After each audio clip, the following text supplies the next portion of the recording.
It's a big day on Saturday for the Mayfield East Club as they're represented in all 4 grades of the Newcastle Rugby Union preliminary finals. The clash with Waratahs in first grade should be a beauty, with both teams vying for the right to play Maitland in the grand final the following weekend. Hamilton are represented in the seconds and Merewether Carlton in the thirds and fourths. The second division grand final will be played at the number 2 sports ground on Sunday, and Cessnock will meet the veterans in the big one. Warners Bay and Cardiff clash in the local Australian football preliminary final on Saturday.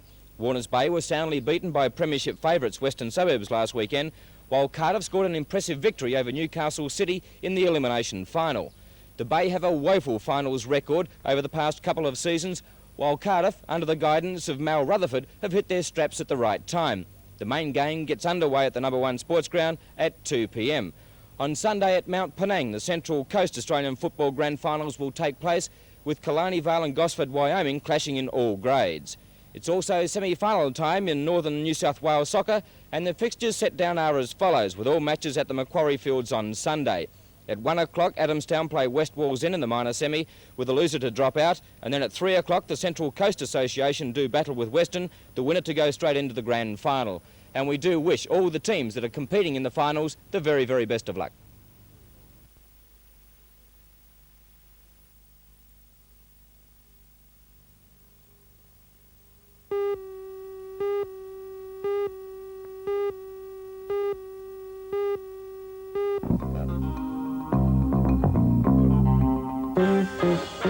Cards will be out to grab the major share of the prize money and trophies offered at this meeting. In the Greg Waters series, John Bassaro from Forbes, who's the current Australian champion, leads the series by 1 point from Bruce Taylor from Newcastle. Closely behind Bassaro and Taylor in third place on the point standings are Paul Ardle of Orange and Ian Allen from Sydney. There will be 3 qualifying heats in a 25-lap final to decide who will represent Australia at the Hong Kong Kart Grand Prix, which is a leg of the World Championships, and that's held in November. 31 other races are scheduled for Sunday, with all classes of go-karts competing.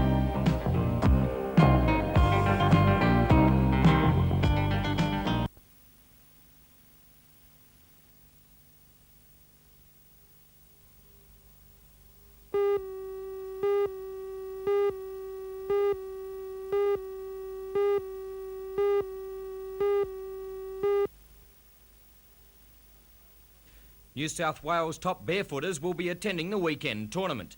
Debbie Pugh, the current state overall champion, will be very hard to beat for the women's crown.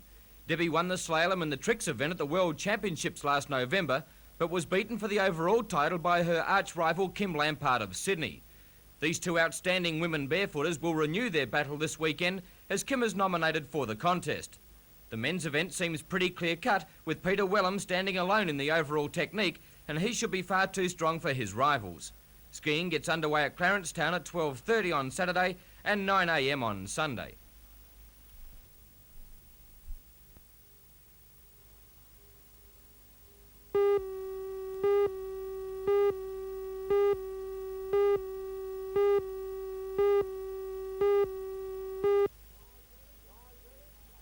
Guys, ready? It may not seem like it, but the oyster's greatest drawback as a saleable commodity is its shell. These men stood up to prove just how easily and I like my finger. I got it for you. Some took it more seriously. Who's about it? You right? The oyster is the 21st century. Artificial feeding is being considered, and its common shell may soon be seen on supermarket shelves. Hundreds of oyster farmers attend the open day to find out what new equipment is available to them in their particular branch of aquaculture.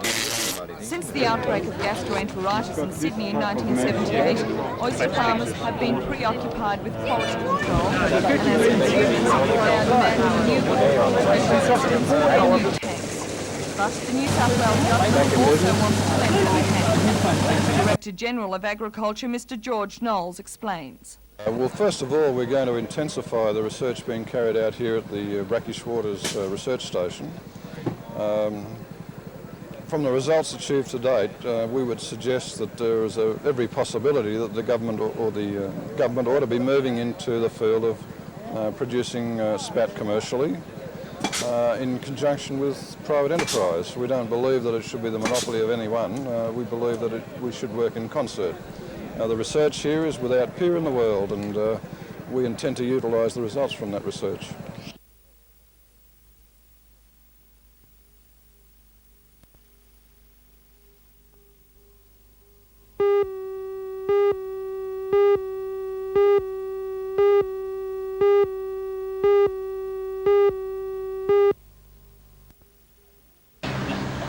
Able seaman Rob Sneed and Petty Officer Peter Walsh rode their bikes from Sydney to Newcastle to raise money for spastic children.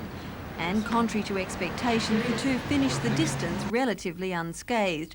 But it's not the sort of trip they'll do again in a hurry. Well, our Asked bodies why to they get away from decided the to take numbstage. the high road and Why not did you take decide to to the do high this for seas. charity in the first This place? was the reply. Well, we simply didn't want to go to sea. And they have evolutions on board which are like exercises. We don't like them either. They're a bit of a pain, so. The rest of the crew from HMAS Otway is arriving today and will take part in the Matara procession on Saturday morning.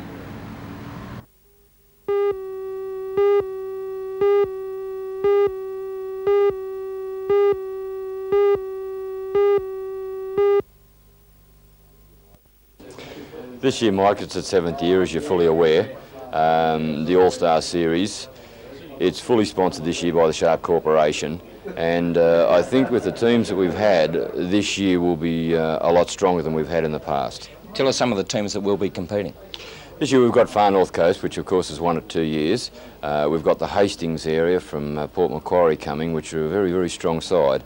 They're coming out of Sydney as well. They're coming out of ACT, the Central Coast area, out of Victoria, and of course our own local sharp Newcastle side. Some of the players we've seen in the last couple of years have been Claxton Stewart, the premier competition within Australia. Right. Will some of these players still be competing? Yes, in the past we've had state representatives. We've also had Australian representatives. I think this year the total is something like about 23 state players involved in various states, and there's about 5 or 6 Australian players also participating in the series. Ian, it should be a fabulous series. We wish you all the very, very best for the following weekend. Thanks, Mike. I hope it is, and with the organisation we've got, I've got my fingers crossed.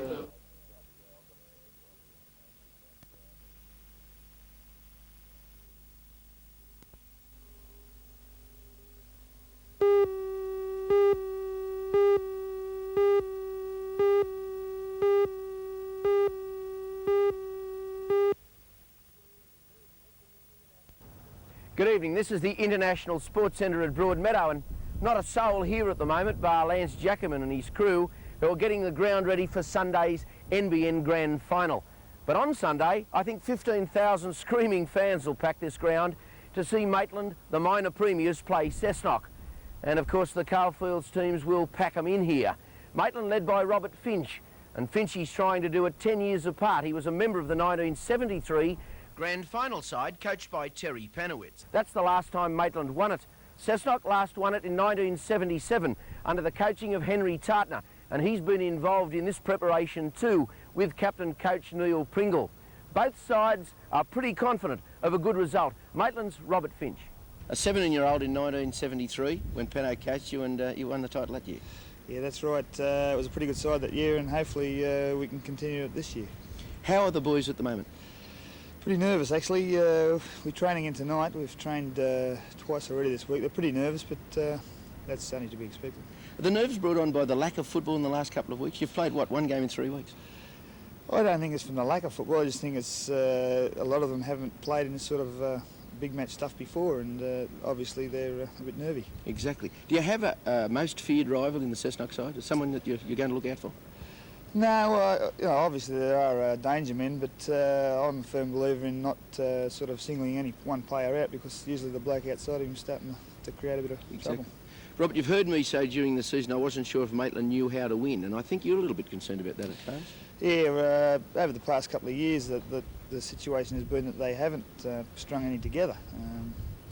But this year we've bought pretty well with Kyle Connor and the 2 Guida brothers and so on. They've sort of instilled that drive into the side. The former Balmain Tiger Neil Pringle, who played for the state about 10 years ago, is trying to emulate the performance of other Sydney top-class players who came here.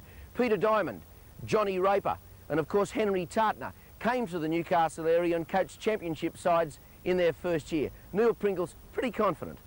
I'm very confident. I couldn't be more confident. I'm very happy with the way the guys have approached their training this week. They've done absolutely everything that I've asked of them. They're keen, they're psyched up.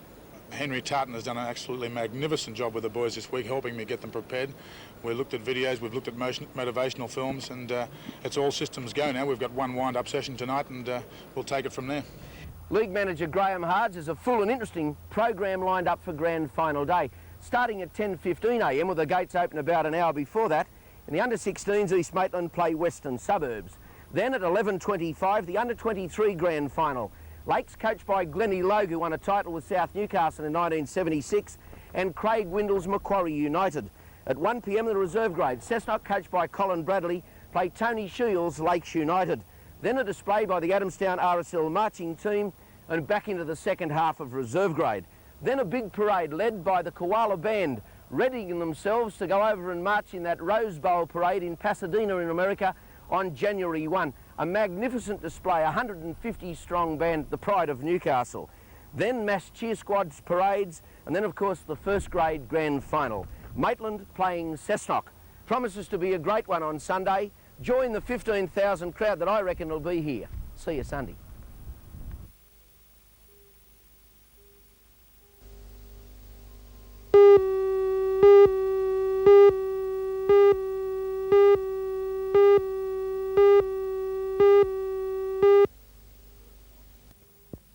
The report on the HMAS Tobruk was the primary reason for the parliamentarians' trip to Newcastle.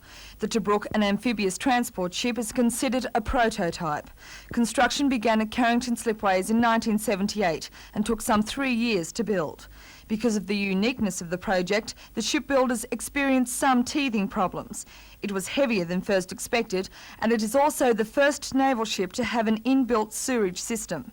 During the testing of the system, a naval cadet was gassed to death, and this is one of the major concerns of the Public Accounts Committee, as Chairman Senator George Georges explains. There has been considerable concern about the construction of the Tobruk and the problems which emerged, the fact that some of those problems may have led to the death of Cadet Dax. That's of considerable concern to the community and certainly of concern to us.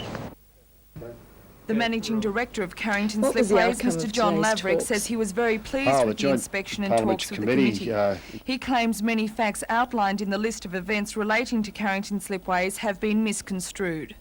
22 days late in a 3.5-year contract, I would say, is excellent, particularly with a prototype ship such as the Tobruk. As far as the cost overrun, it's been misquoted, and actually the ship came in under budget. The reports in the press indicate 42%. The fact is that when contracts are let, they're on the basis of base date cost, which was February 1978, and the escalation factor, or rise and fall, is accounted for separately. And it was estimated the ship would go up probably to $50 million by the time the contract was finalised. But in fact, it only went to 46 million, so it came in $4 million under budget, which we consider as excellent as well. How does Carrington Slipways feel now about naval contracts? Well, we've just signed a new one with them. We're more than happy to deal with the Navy. Today's talks were informal, but next Wednesday representatives from Carrington Slipways are going to face the Public Accounts Committee in a public hearing in Canberra. The committee is expected to table its report on the HMAS Tobruk during the current session of Parliament.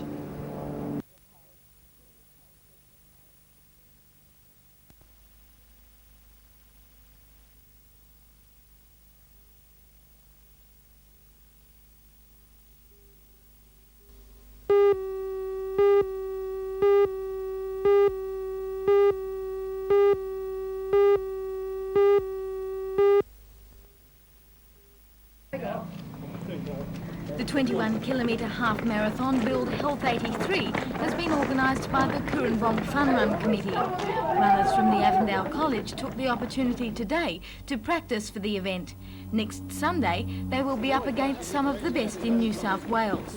700 people are expected to take part in the run through the Watkin foothills. It is scheduled to commence at 8 a.m. at the Avondale Schools Complex at Coorambong.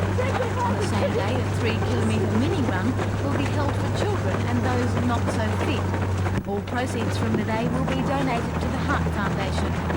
The half marathon organiser Rob Cooper says such an event is needed in the Newcastle area to bridge the gap between marathons and the shorter fun runs. We thought this was an event that was missing in the Newcastle area. There's lots of shorter fun runs. There is a marathon, but there was nothing in the intermediate distance.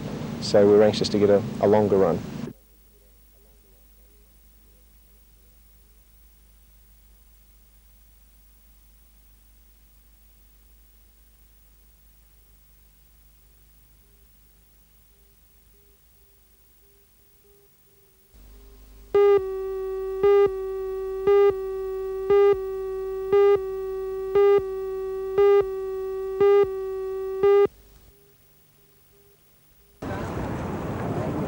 The Lake Macquarie Yacht Club has opened every season with a sail past like this for more than 50 years.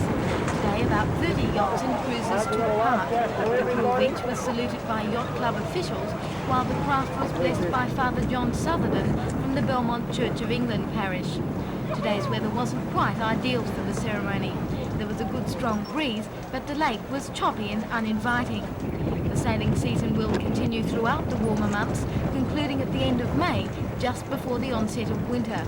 Highlights include the Lake Macquarie Festival of Sport, the Swansea to Sydney Ocean Race, and the Lake Macquarie 50 miler, in which 300 yachts are expected to take part.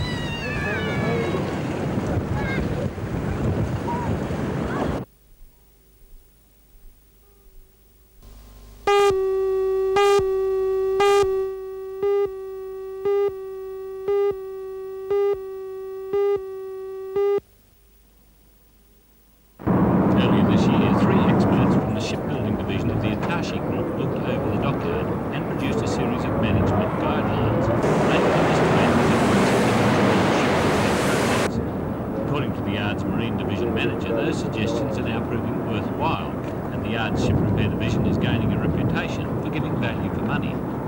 We seem to be giving more value for the dollar they spend nowadays. We're turning ships around on time, which is a big point in our favour. The quality is very high, always has been. Both the commercial customers and the Navy are very happy with our work. How are you managing to give better value for the dollar now, though? Well, we had Hitachi Zosen, a Japanese company that we have technical agreements with. They were out early this year and gave a report and some guidelines on estimating procedures and planning. We've applied those. They're starting to show some dividends, and we believe this is one of the major factors. Proof of the Yard's newfound competitiveness is that they are pulling up for the next 3 months, and the job now in hand is one in competition with shipyards of the US West Coast. New Zealand currently, and the heaviest vessel yet left in the dock, is having work totaling $700,000.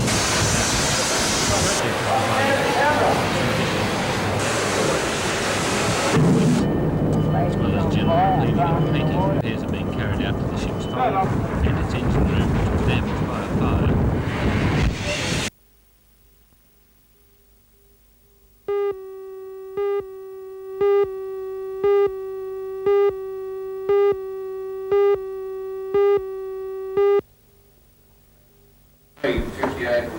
At last night's committee meeting, Aldermen agreed to adhere to the Council's original decision on the Wanji proposal. The development is for a shopping complex on land owned by the Catholic Church in Minnamora Street, Wanji. The Council is against the development on this particular site because it might detract from the existing commercial areas. In a report to last night's meeting, it was argued that the reallocation of commercial floor space in Minnamora Street would increase the chance of business failure within the existing centres at Wanji and Rathmines. An inquiry into the whole issue is being conducted by the Ombudsman.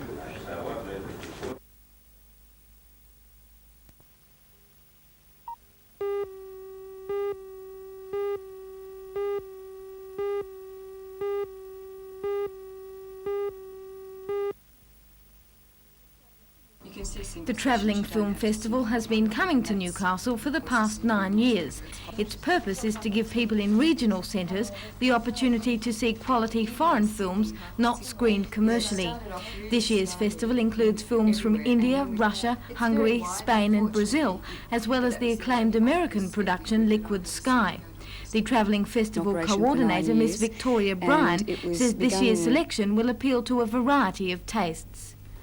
Well, The film festival really caters for all tastes. There are 6 very different films, different subject matter, different styles of direction, different style of photography, and some of them are lighter than others. There's documentary type films or there's fantasy films, anything. So really anybody can cope with the type of film we're showing. Now, the Travelling Film Festival's been going now for 9 years. Have you noticed in the last few years an increase in the amount of response you've had to the festival? Yes, the response does grow and grow. We have been in Newcastle for 9 years, and the festivals usually start off with small numbers, but we have a very strong following here. You have a very active film society in Newcastle, which makes the core of the audience, and then it just goes from there. And each year we do get a few more people, I think, new faces.